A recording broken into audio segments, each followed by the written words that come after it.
Shalom teman-teman 2PM. Hari ini izinin saya satu cerita dari kehidupan saya. Jadi saya terlahir dari keluarga yang cukup berada, nggak kaya-kaya banget saudara, tapi ada. Lalu kami kena krisis moneter, keluarga saya bangkrut, broken home, ditemukan papa saya mempunyai istri simpanan, terjadi broken home, kekerasan rumah tangga sejak saya SD, SMP juga saudara. Lalu puncaknya adalah di waktu SMA, saya menjadi hancur. Saya sekolah di BPK Penabur 5 Kelapa Gading, tapi saya tidak lulus sekolah. Saya dikeluarkan, di drop out pada saat itu karena saya nggak pernah masuk sekolah. Kerjaan saya pergi ke warnet, main game dengan teman-teman yang salah, merokok, narkoba, dan juga pergi ke diskotik setiap 2-3 hari. Saya selalu pergi dugem, saudara. Jadi waktu itu kehidupan saya hancur, dan guru BP saat itu memanggil saya dan dia bilang di hadapan saya bahwa saya orang yang tidak berguna, saya nggak bisa ngapa-ngapain. Saudara, saat itu hati saya hancur, dan siangnya itu juga langsung saya di drop out. Saya bawa seluruh tas saya keluar dari sekolah dengan rasa malu, saudara. Nah, waktu itu keluarga saya masih ada sedikit uang, kami jual mobil, dan saya mempunyai modal untuk pergi sekolah ke Jerman dan membeli rapot palsu untuk memulai kembali di Jerman, saudara. Tapi saudara bayangkan betapa saya hancur dan saya sulit untuk memulai kembali. Tidak ada gambar diri yang benar, saya selalu bilang diri saya tidak bisa, saudara. Tapi akhirnya di Jerman saya ketemu Tuhan, dan saya dapat satu ayat, satu pasal, saudara, yang saya pegang sampai sekarang. Mari kita baca di Yohanes 6. Dan ketika hari sudah mulai malam, murid-murid Yesus pergi ke danau, lalu naik ke perahu, saudara. Perahu melambangkan kehidupan kita. Dan menyeberang ke Kapernaum. Ketika hari sudah gelap, Yesus belum juga datang mendapatkan mereka. Sama persis keadaan seperti itu, saya belum dapat Yesus dalam kehidupan saya. Ayat 18, sedang laut bergelora karena angin kencang.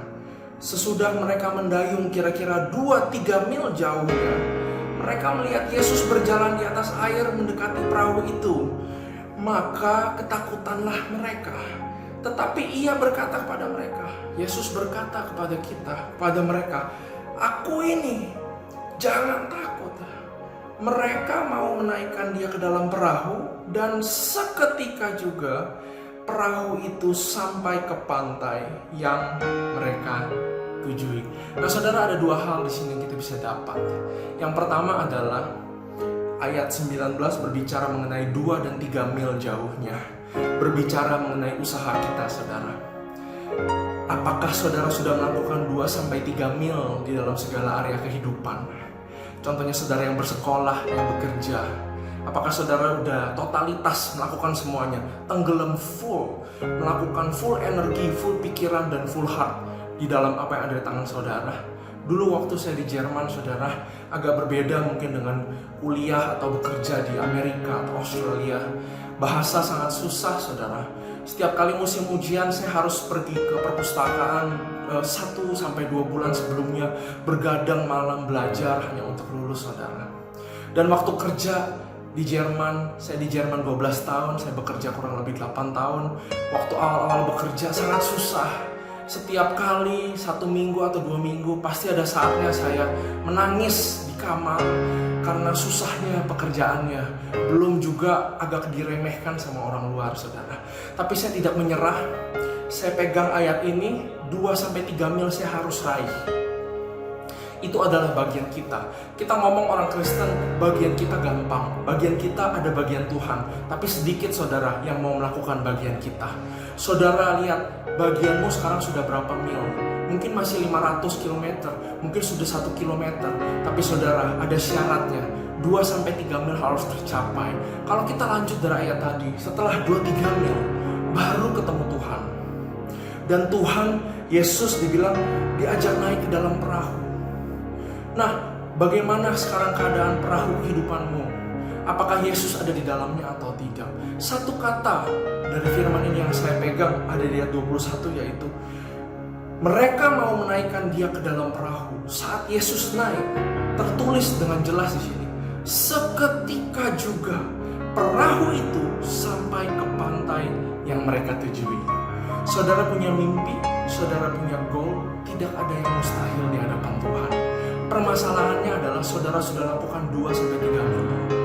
Kalau sudah lakukan 2-3 mil, maka firman Tuhan berkata seketika.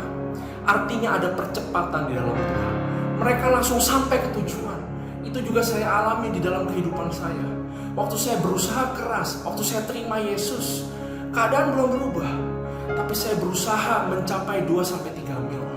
Dan seketika itu, Tuhan mempromosikan saya tahun demi tahun dan demi tahun.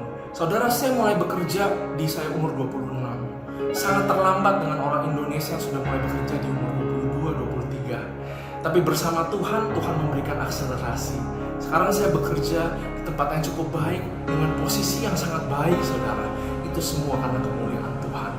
Semoga sharing ini memberkati dan saudara bisa pegang bahwa tiada yang mustahil selama kita berusaha dan Tuhan ada di dalam perahu kehidupan kita.